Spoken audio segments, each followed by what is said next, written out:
When I grew up, I was told that Simphiwe, hambu yosipana, go and work, find a beautiful woman, and make sure that you are nemali ngoba ubuhle bendoda yini inkomo zayo. In English, they're saying the more handsome you are, the deeper your pockets, isn't it? But things have changed, ladies and gentlemen. Maybe you're saying simply what has changed. For example, if you look today, in today's day, you find that abantu besifazana women, they earn more than we do as a machita, isn't it? You find that your monthly salary is a daily limit. Then what do you do as a young man? You need then to begin to reinvent yourself. You cannot then continue to rely on an old script. You must continue to do what? To reinvent yourself.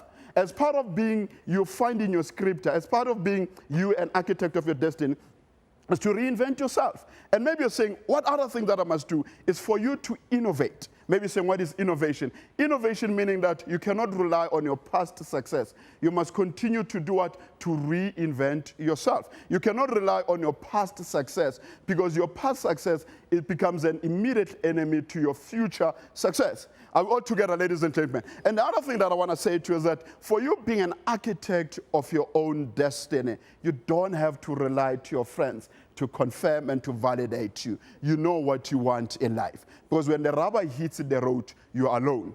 And what I'm trying to say is that it's your future.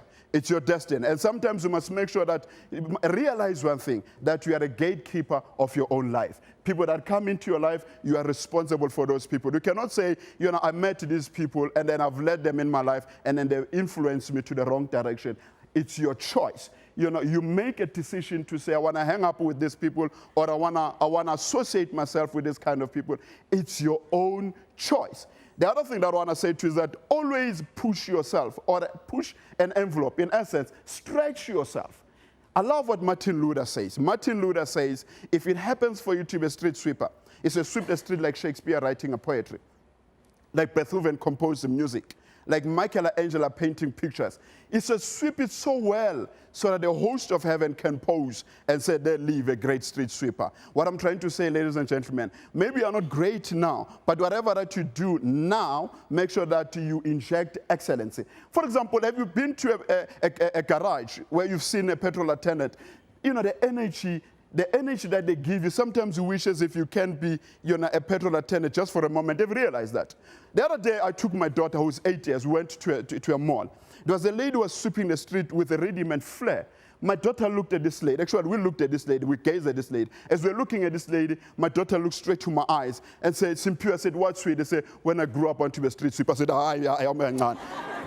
Because the lady was sweeping the street so well that she made street sweeping a career for my daughter. What I'm trying to say, ladies and gentlemen, is that you cannot be an architect of your own destiny if you don't excel. I love, there's a saying that says, when a butterfly flings its wings, it affects the den of lion. You see how small is a butterfly? When it does like this, it affects the weather pattern in India. What I'm trying to say is that the small things that you do, they have a direct impact to your destiny. The small decisions that you make, they have a direct impact to your destiny. You cannot be an architect of your destiny if you take granted for things that you do like now. For example, I have a younger brother, or I have a friend. My younger brother was not performing very well at school. He was not doing very well at school. And I went to him, I said, Chief, do you know that you're an architect of your own destiny? Do you know that you are designed for greatness? And he said, how? I said, what is your signature? What is your dream as a person? He said, my dream is to be a DJ. I said, good boy, my girl, good boy. It's good boy. I said, good boy. I said, do you know for you to be a DJ, a world-class DJ, you must master mathematics? And he said, how does mathematics interlink with me being a DJ? I said, sometimes you're going to get an invitation to go and play in London. And in London, they're using a different set of currency. And for you to understand the exchange rates, you must master what? Mathematics. He said, serious? I said, yes, serious. I said, do you know that even Afrikaans is interlinked to your highest values? He said, how does Afrikaans interlink with my highest values, with my dream and my signature? And I said, do you know, before 1994, we used to judge people by the color of their skin. But after 1994, we judge people by the content of their character. You remember before 1994, when you see a black man running, he has stolen something. You remember again? When you see an Indian running, there was a sale somewhere. You remember again? When you see a colored man running, a bottle store was about to be closed. You remember again? And when you see a white man running, was joking, for God's sake. You remember again? Because people were defined by the color of their skin. You know, there's one thing that I like. I'm a Xhosa speaking person. I normally say to people that the beauty about Xhosa speaking is that before we can accept anything, we deny it. You know that? Umhlesana, hayi, ndiyabulela. Uyaphisana, hayi, ndiyaRhawutini. Have you seen that?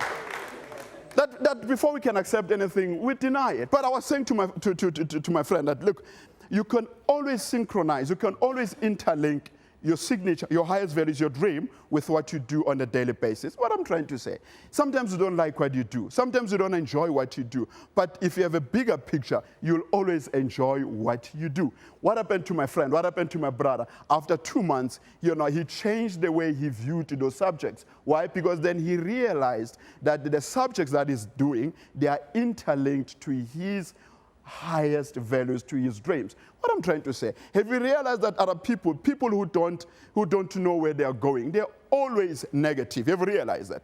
And people who don't know where they are going, you know, they don't appreciate anything about life. You know, they visit you on Sunday, obafa nama emonati ba complain or na kenale nama fed, and then we give them the full chicken. This guy will say, now they've made me a pig, they give me a full chicken. They don't know what they want. You know, but I'm saying to you is that one of the key things that we need to do is interlinking our destiny or interlinking our future with our daily activities. Enjoy what you do. Enjoy life to the fullest.